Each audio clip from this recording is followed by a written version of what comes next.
दुनिया बदल गई थी। यादें अब केवल एक एहसास या अतीत का हिस्सा नहीं रहीं, बल्कि एक मूल्यवान वस्तु बन गई थी जिसे खरीदा और बेचा जा सकता था। हर बड़े शहर में मेमोरी मार्केट खुल गए थे, जहां लोग पैसे के लिए अपने जीवन के सबसे अच्छे पल बेचते थे या किसी और की यादें खरीदते थे। लेकिन हर सौदा एक कीमत पर हुआ। कुछ यादों के साथ पछतावा और दर्द भी आया। एक युवा कलाकार माया अपने जीवन में कठिनाइयों के बावजूद अपनी कला के माध्यम से अपनी पहचान बनाने की कोशिश कर रही थी।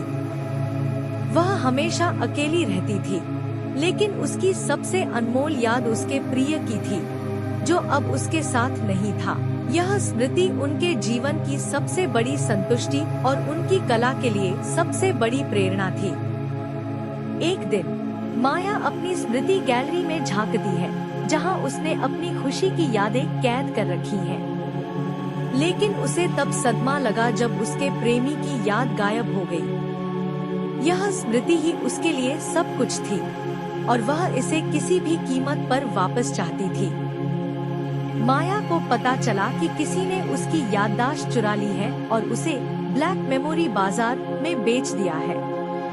वह बाजार के बारे में कुछ भी नहीं जानती थी, लेकिन एक रहस्यमय आदमी जो खुद उसकी यादों में डूबा हुआ था, ने उसे वहां ले जाने की पेशकश की।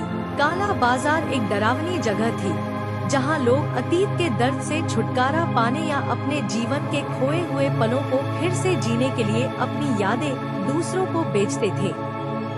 माया ने वहां बहुत से लोगों को देखा, जिन्होंने अपनी सुखद यादें बेचकर कुछ क्षणिक आराम खरीदा था।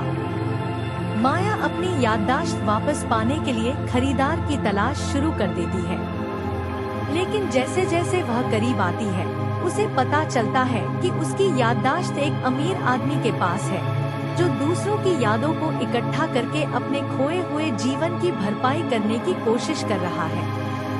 माया उस आदमी से उसकी याददाश्त लौटाने के लिए कहती है, लेकिन वह तैयार नहीं होता है। उन्होंने कहा, यह स्मृति मेरे जीवन की खुशी बन गई है, मैं इसे किसी भी कीमत पर वापस नहीं दूंगा।